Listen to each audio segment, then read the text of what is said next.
Hello and welcome to our latest travel talk with Andy Squirrell, Managing Director of Titan Travel. Hi Andy, thanks for joining us. Hi Laura, how are you? Good, thanks. Yes, and so how are you? Tell us how you are and how Titan has coped with this pandemic so far. And the Spain debacle, of course. How has that affected you? Yeah. So, well, I'm well, and the Titan team are well. I think like everybody, it's been a really just an unforeseen and massively challenging few months. I guess for us, we probably had, I suppose, two initial phases. The first was the immediacy of repatriation. We had about 600 people that we needed to get back, and they were, of course, the immediate priority when both the UK and countries sort of around the world started going into lockdown. And the team did an amazing effort with that. We brought people back from all over the world, from New Zealand, Ecuador, Burma, Israel, you name it. And I think we did that in a really, sort of considerate and compassionate way. And we had some great stories along the way. We had a group of Titan travellers who made aviation history, coming back on the first ever non-stop flight from Darwin back to the UK, which was laid on to bring people back. So there was a massive immediate effort, of course. And what that then very quickly moved into, once all of our customers were back home safely, was how we handle the many thousands of customers who we've had booked, from sort of April, until now. And, again, what we've been, overwhelmed with really is how customers have taken up the option to move into next year, albeit that, there's still uncertainties around that, but have been willing to move, and we've been really delighted with that. It's really kind of spurred the Titan team on, I think, to do the best that we possibly can from that point of view. So it's really about adjusting now. And I think what's very important for us, and what's become very clear to us is the customer's need for, I think, clarity and reassurance. And that's what we're working very hard on now, whilst it is still lots of uncertainty. And as you say, the very recent changes to Spain, just demonstrates, I think, an element of unpredictability which the travel industry is having to grapple with. And for us, fortunately, because we've actually cancelled all of our tours up until October, have been cancelled anyway. So we didn't have people travelling out in Spain who have been affected by the recent change. So fortunately, that's not affected us. But as I say, it demonstrates, I guess, the challenge that everybody in travel is facing at the moment. Sure. Okay. So yeah, working towards October, and I know that you reported that your UK tours and your European river cruises, I think, were selling particularly well. So what else have you noticed in terms of those bookings that are still coming in? Yeah, I think predominantly what we're seeing is new bookings for 21 now, and I think that that probably understandably reflects that we're seeing strong demand for UK, and we brought our UK short breaks program out much earlier. So as soon as COVID happened, really, we made the decision to get that out earlier, expecting that people would want to be able to book onto UK short breaks next year. So we've seen a great take up for that, and equally in our short haul touring, our European touring, and of course the season for that this year is for us really coming to an end. So that is all about people booking in for next year. So I think that's very much what we're seeing at the moment. I think positively as well, we're starting to see some good moves in long haul as well now. Again, for next year primarily, particularly destinations like Canada. I think destinations where people or there is a perception who have managed the COVID crisis well.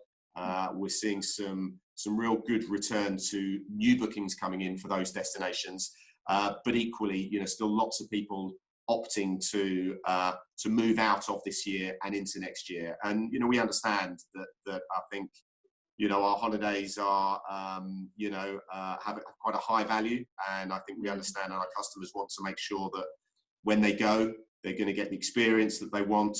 And, it's in our interest to make sure that that's exactly what we're going to be offering them. Sure, definitely. I mean, do you see yourselves being at any kind of disadvantage being an over 50s brand? No, not a disadvantage, I don't think. No, I think, I think importantly, whilst Titan predominantly our customer set is in that age bracket, we're not restricted to that at all. Anybody of any age can do a Titan tour. I don't think it's a disadvantage, but I think what we are very conscious of is how our customers are feeling. And I mentioned earlier about some, that reassurance message. We've just completed actually a very big survey across our customer base of people who both had travel plans this year that they have since moved into next year, but also people that hadn't yet booked for this year, and really just finding out from them, what's on your mind, what are your expectations of us, what will you be looking for to encourage you to rebook, or if you've already got a booking for next year, what is it that you want to see from us that will give you that reassurance? And the message is crystal clear, and that is that we want to travel, we're ready to travel, but we want to make sure that it's being done safely, it's being done within all the proper guidelines, and that you as Titan are taking steps and the necessary precautions to keep us as safe as we possibly can, and to give us that confidence to travel again. And I think touring is actually really well positioned for that. Of course, we have a tour manager traveling with every group, and all of our tour managers will be on hand to make sure both the well-being of our customers, but also to make sure that our partners overseas, our hotels, our coach operators, are all adhering to really strict health and safety protocols, which we're working with them right now behind the scenes to have those all established.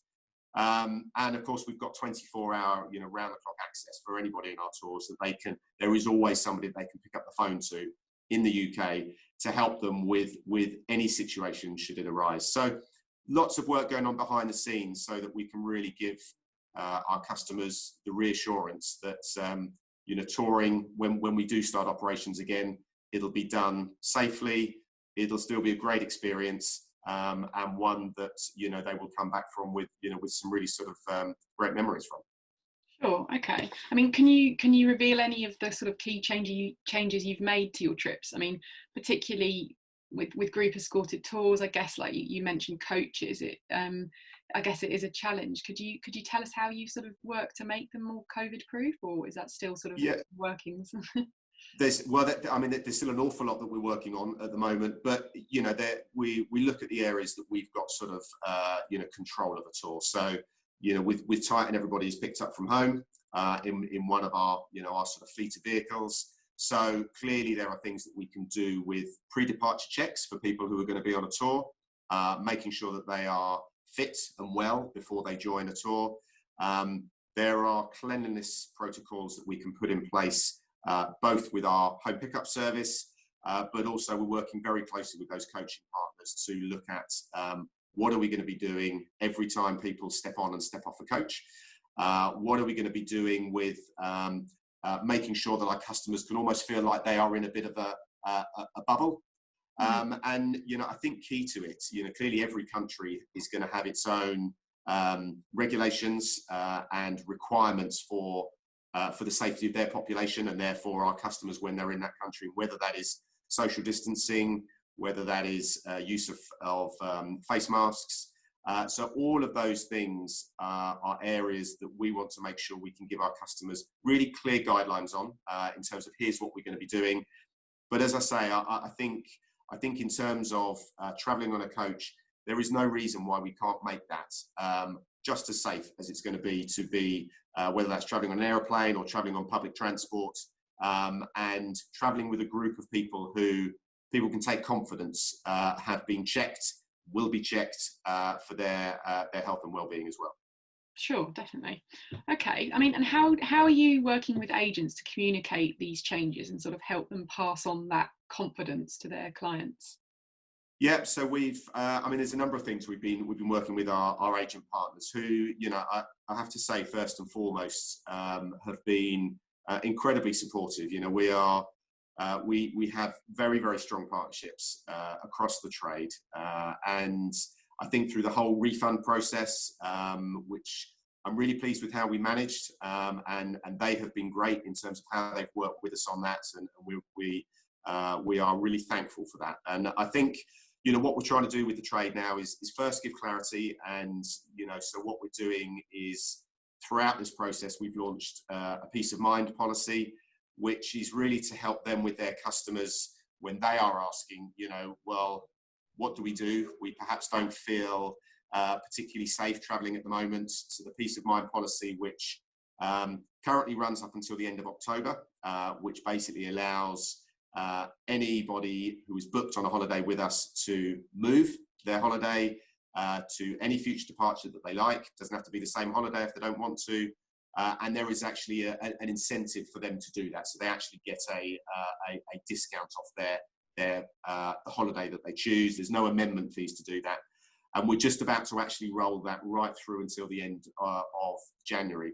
And I think what that will give, I hope, is our trade partners, when they are talking to their customers, some real flexibility in being able to manage that message and offer their customers the chance to rebook at a time when they will feel more confident to travel.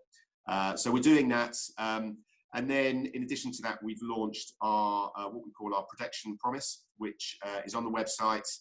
It's on the trade website. And that really is just some key points around what we are doing to reassure people, to give confidence, to demonstrate that we are working with really trusted partners overseas.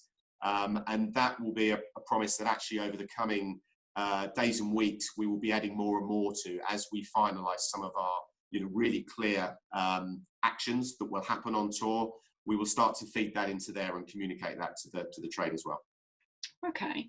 And I mean, going back to destinations slightly, I mean, how do you see the next few months kind of panning out in terms of, you know, what's going to be selling, what's not? Have you got a crystal ball? Well, I was going to ask if you've got a crystal ball. No, I think what's clear, and I suspect, you know, most people in travel will recognise this, is there is so much unpredictability at the moment. We can go with what we're seeing, and, you know, what we're seeing at the moment is an appetite to travel and an appetite to have a booking secured, particularly for next year.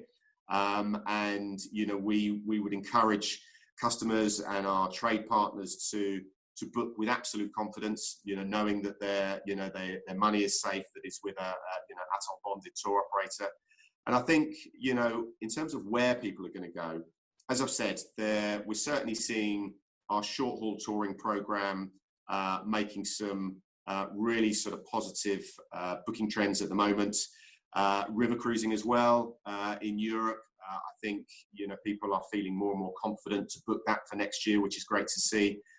But, you know, as I say, I think with long haul, there's perhaps one or two destinations which, you know, and I think as we see certain flare-ups of COVID around the world, you know, you might have 1 month where a destination is looking stronger, and then there's a bit of a flare-up and it quietens down a bit. And I think the key to that is what we're wanting to demonstrate is flexibility. You know, we've got flexibility both in terms of allowing people to move their booking if that's what they want to do. If they're making a new booking from scratch, we've got our flexi deposit, which is a low deposit across all of our range, whether it's long haul or short haul or river cruising.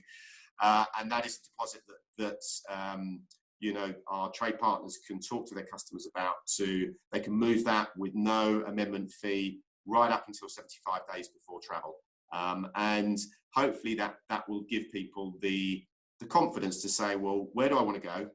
I'm going to book it. I've got it in my diary. But if I've got concerns nearer the time, I can talk to my travel agent, who I know will talk to Titan, and there will be a solution there to be flexible with it. Sure. And I mean, looking even further ahead, obviously every business has sort of long-term plans for growth. Have those plans changed? I mean, obviously everything has changed. You know, do you have sort of new plans in place now? Yeah, I think I think over the long term, and if I was looking over, our thinking pre-COVID for the next 5 years, actually, no. I think our plan for growth and where we see the opportunity for growth over a sort of 5-year period, say, I don't think that has changed. I think probably what has changed is perhaps some of the timing in terms of getting to that point, and perhaps some of the destinational mix. Certainly for next year might be a bit different to what we thought initially. But look, in terms of our approach and focusing on what we think we do best, which is escorted touring, which we really believe can be a great part of the sector that will be able to cope very well with COVID and provide a safe and amazing travel experience for our customers. That hasn't changed in our minds, and I think it's very much now about, as I said, we just want to make sure people feel reassured, and I think if we can do that, then that appetite to travel, that wanderlust is still there. It's just making sure they've got the confidence to know that if I choose to go on it, I've got everything I need to know before I make that decision. So yeah, perhaps a slight different mix in where people are going to go. I think certainly we've got the benefit of being able to be fluid with that. We've got strength in our product range, whether that's small group touring, whether that's our solo product range, whether that's in short haul, long haul, the river cruise range, the UK range. We've got the ability to be very flexible with that, to dial up inventory or dial it down as we see demands come and go. And I think for us, and probably for everybody, it's going to be making sure we're in a place to react to what people feel most comfortable doing. Sure. And how important are agents in that plan? I mean, obviously at the moment, that with so much uncertainty in the market, you could argue, I would argue that travel agents are needed more than ever. Would you agree with that? Yeah, I would, and I think there's been some some very recent examples and some great sort of efforts, I think, from the sector around promoting that reassurance of talking to somebody with expertise, making sure that they will direct you to a packaged and bonded tour operator. And pre-COVID, the importance of the trade to Titan was never stronger. It's been, our trade business has been growing consecutively for the last 5, 6, 7 years, I think, and remains a massively important part of what we do. And as I say, our future planning is absolutely to continue to grow our trade relations, to work with our trade partners, to find ways to help us together, recover from the crisis. And we've got our trade team and Edwina, who heads up our agency sales team, and the team out on the road. I know they can't wait to get back out on the road properly, and are already now reaching out to people to start to make those appointments, because I think that reconnection is really important, and something that we as a business, we've been connecting almost in sort of slightly crisis mode, and we're really keen to now connect in a much more sort of positive, forward-thinking way, as we hopefully come out of this crisis. Sure. Do you think, and last question, do you think fam trips will be back on the cards anytime soon? Well, I really hope so, because I would like to do 1 or 2, and and I would love to get back out on a trip with some of our trade partners as soon as we can. So look, that will be absolutely part of our plan when it's safe to do so. We've got a brand new river ship that comes on stream with us for next year, River Discovery 2. Our plans haven't changed there. We would dearly love to get some of our travel agent partners out to see that, out on some of our tours, and to be able to demonstrate to them what it is we're doing, so that they can have those conversations with their customers and say, look, yeah, we've seen what Titan are doing, and it works, and it's great, and so that they can sell us with confidence. That's what we want. Sure. Okay. And are you off anywhere on a trip soon, or is that sort of a bit further future? Well, I had opted for UK even pre-COVID. I had opted for UK this year, so I'm away with with my two daughters actually in about 2 weeks' time, and we're down in North Devon, where we've been a few times before. So I'm hoping that my only worry will be sunshine, and as long as I get sunshine and the beach is open, then we'll have everything we need. Absolutely. Okay, well, thank you very much for talking to us, Andy, and yeah, best of luck with the business.